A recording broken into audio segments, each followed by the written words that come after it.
Lebih lengkap terkait terpilihnya 5 pimpinan KPK, kita terhubung dengan jurnalis Kompas TV, ada Dian Silitonga. Dian, selamat petang. 5 pimpinan KPK sudah dipilih Komisi 3 DPR melalui mekanisme voting. Apa yang menjadi catatan penting dalam proses seleksi hingga pemilihan pimpinan KPK ini, Dian?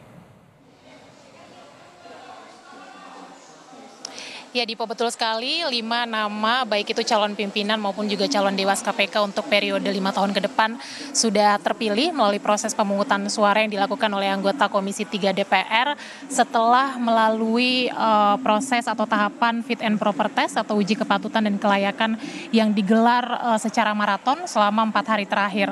Nah, saya akan ulangi nama-nama yang terpilih untuk pimpinan KPK ini ada Setio Budianto, kemudian Fitroh Roh Cahyanto, Ibnu Basuki Widodo, Johanis Tanak, Agus Joko Pramono, dan kemudian untuk Dewas KPK ini adalah Wisnu Baroto, kemudian Beni Joshua Mamoto, Gus Rizal, Sumpeno, dan juga Cisca Mirawati.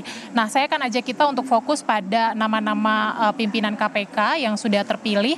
Kalau kita perhatikan pada proses pemungutan suara, Dipo, ini mestinya yang mendapatkan suara terbanyak adalah Fitroh Roh Cahyanto dan juga Johanis Tanak ya dengan 48 suara. Tetapi ketika pemilihan ketua, kemudian yang meraih suara terbanyak adalah Setio Budianto sehingga ditetapkan sebagai ketua KPK untuk periode yang baru.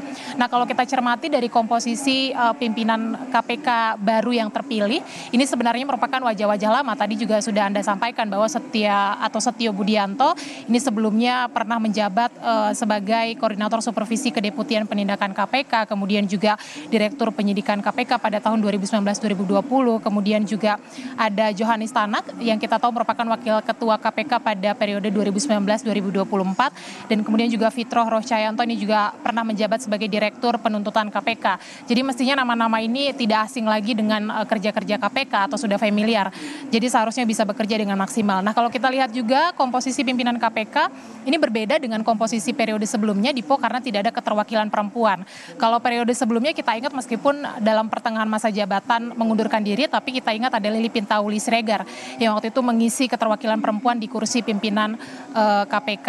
Nah, yang menarik dari proses pemilihan pimpinan KPK maupun juga Dewas KPK ini adalah kalau kita cermati proses gagasan yang disampaikan oleh masing-masing calon pada saat uji kepatutan dan kelayakan. Misalnya pimpinan KPK yang kalau kita perhatikan ini sebagian besar menyampaikan gagasan soal akan lebih mengutamakan fungsi pencegahan dalam tubuh KPK dibandingkan dengan penindakan begitu ya, karena salah satunya Johanis Tanak berargumen bahwa banyak sekali pejabat yang mengurusi pengelolaan anggaran ini belum mengetahui apa-apa saja tindakan yang masuk dalam kualifikasi tindak pidana korupsi, kemudian juga membahas soal operasi tangkap tangan.